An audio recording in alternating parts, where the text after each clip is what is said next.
Soccer is ready to arrive in America. You know what that is? A blatant lie. In this country, soccer is nowhere near the relevancy that it aspires to. Soccer is nowhere near the relevancy it truly deserves, and in my opinion, it won't be until we see a drastic change. A change that appears to be driven by one man, former U.S. men's national team legend and current Fox Sports analyst Alexi Lalas. A few weeks ago, Alexi Lalas may have just sparked a revolution in how we cover soccer in this country. A revolution based on a culture of accountability. A few weeks ago, Lalas turned to the camera and sent a message that really never has been sent before. He called upon the players of the U.S. men's national team to be better.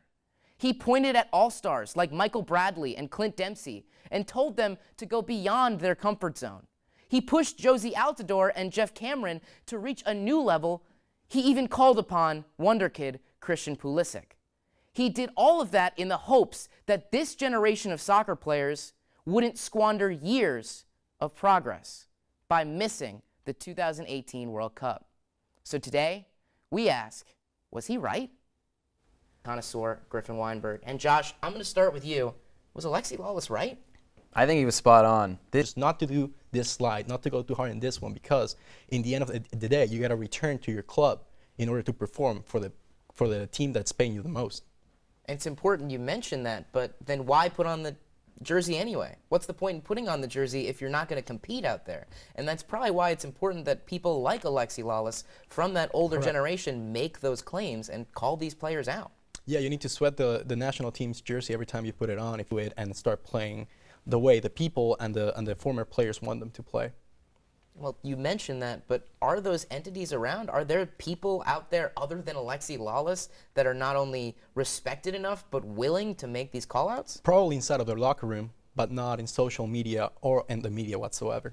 On his statement, they've been giving everything, and you need to capitalize on that. Soccer's never been bigger in America than this moment right now. You have to capitalize on that. I don't care how they do it. It just has to be done. Right. That's why they fired Jurgen Klinsmann and brought in Bruce Arena. And to run with that sentiment, how traumatic would it be for this country's progress in the sport of soccer if they didn't make the 2018 World Cup? They would lose a lot of fans, I think. Because I think during the 2014 World Cup and that run, that's really when soccer in the United States hit its peak. Yeah. Historically, you almost have rival for the U.S. in every single sport.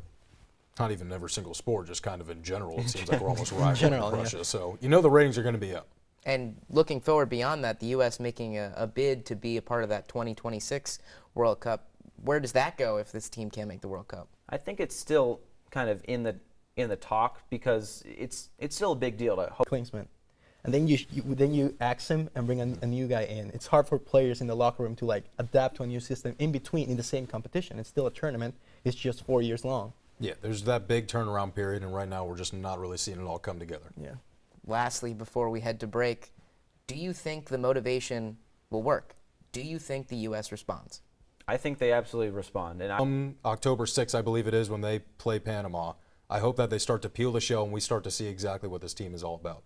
Well, it'll be interesting to watch for moving forward. Around October, it'll be a big moment for the U.S. men's national team. But now, coming up after the break, our panel will flip the script and look local. We are talking IU men's soccer, so stay with us. Welcome back to the Toss-Up. Before the break, we discussed the direction of the U.S. men's national team. But now it's time for us to look at our own campus and one of the most talented college programs in the country, Indiana men's soccer. Now, gentlemen, you guys are out there covering the program, so what has really been the story of this team so far this year? Well, right now, they're ranked number 2 in the entire country. So, this team from day one. Like Toy and Dorsey stepping up in their freshman roles. And you mentioned the lack of really a hole on this team. Is there any way this Hoosier team could improve? Is there anything that needs to be improved upon? When you look and when you ask Coach Todd Yeagley, he's not going to really tell you that anything needs to be kind of fixed up too much, because there really isn't a glaring hole on. It's going to happen eventually. If the team plays well, the goals will come. And what do you think the outlook for this team is moving forward? Do you think those high expectations are warranted? Yes. It says by the number right next to their name in those rankings. They're the number 2 team in the country. IU has a really good chance to win. This is the year. Now, we mentioned to start this how impressive the freshmen have been, and you mentioned how mentality is going to be key moving forward. Do you think these freshmen specifically can handle the rigors of the rest of the Big Ten schedule and even the NCAA tournament? So far, they have. They look like players that have been playing with this team for a long time. The way they have the character to win the line. And it's really showing out on the pitch. And you mentioned that Andrew Gutman, really the story of improvement. Last season, only one goal all year off 40 shots. This year, he already has 3 goals on the season. We're so early on. Having him is probably so pivotal for this team. Now, we've mentioned a lot of names. What's a name on this Indiana roster that doesn't really get thought of much, that is really talented? Francesco Moore.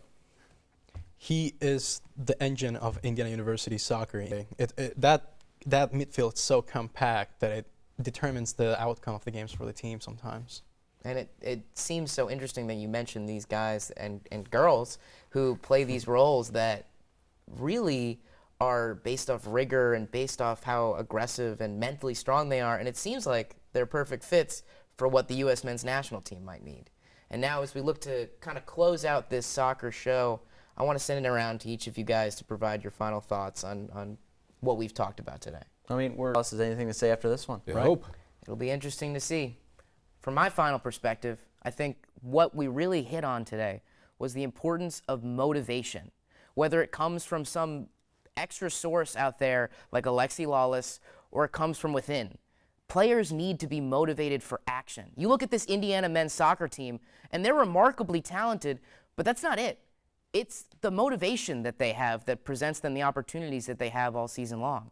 You look at this U.S. men's national team, and arguably, they're pretty talented. You look at Christian Pulisic, he's playing on the national stage consistently for Borussia Dortmund. You're looking at guys that are playing in Europe that are talented, and this U.S. team could actually do something in the World Cup if they make it. And in order to make it, they better be motivated.